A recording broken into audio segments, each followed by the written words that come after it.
You guys need to start thinking like marketers. Like if you want to keep your brand scaling. And the funniest thing was, and I'm not trying to call this guy out or anything like that, but this guy was literally saying, you know, how he scaled with native ads. There's one of these videos that I watched. He's like, and then I got DMCA'd and I had to take my brand down. I'm like, what are we doing? Like time is not compounding in our favor. And again, I come to the side where like, I didn't even know what DMCAs were until I basically started Evolve and everyone was like, oh, I got DMCA'd. I'm just like, what is the point of that? There's no, like, why are you trying to build something that somebody could just take you down? Like you're just ripping somebody's thing. I don't want you guys to be going down that path. Like I see so many people trying to just get rich the fastest way possible, and it just doesn't make sense. Like I understand, listen, hey, you've got to maybe pay bills, you've got to survive, you got to make money. But like if you're actually wanting to make money long term, you've got to evolve from this, you know, pun intended. Like you've got to get out of this copy and paste. What's the fastest, what's the easiest way to do something? Because I'm serious, guys, like if it is easy and literally you can do it without thinking and there's like zero challenge to it, then it just means everybody else is going to do it. You have to think about that. And so if your little best kept secret is the thing that's making you money, and then all of a sudden everybody else finds out and then you stop making money, again, time doesn't compound in your favor. You have nothing kind of going for you. And I want you guys, if you're actually working and you're actually putting time and effort into things, like have time be in your favor. At least that's what I would recommend to people who want to stop being on this roller coaster of making money and not making money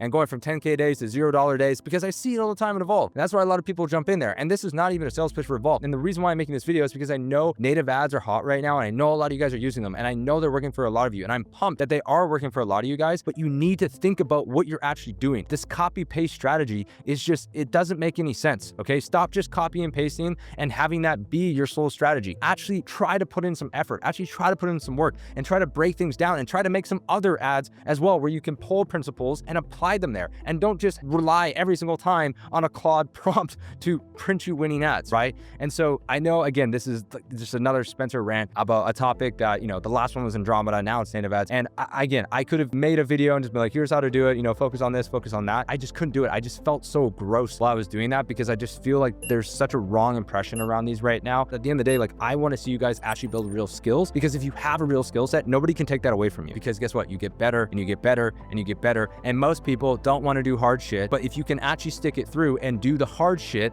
and actually like push forward and not always take the easiest path or the path of least resistance, you're likely going to be so much more set, because you guys don't understand the difference between, you know, you driving your Lamborghinis and you driving your Ferraris and having the sick penthouse is just a shitload of work, at least to sustain it, okay? And that's what you guys need to understand, is the reason why everybody wants that is because it takes a shitload of work to actually get it. And that work is what keeps the people who never get those kinds of things and the people who do get those kinds of things. Now, I need to be clear that it's work on the right things, which is what makes that gap even harder, because there's people, you know, there's people that work hard as shit. They work all day long, but they still don't make enough money to get those kinds of things. But if you have leverage and you're working on the right things and you're going in the right direction and you're building a proper business, a real business, then that's where you're actually able to sustain the lifestyle that you want, right? I don't know anybody that wants to be rich for a day. Most people want to be rich for their entire lives. So why are we acting like we're just trying to get rich for a day, right? It doesn't make any sense.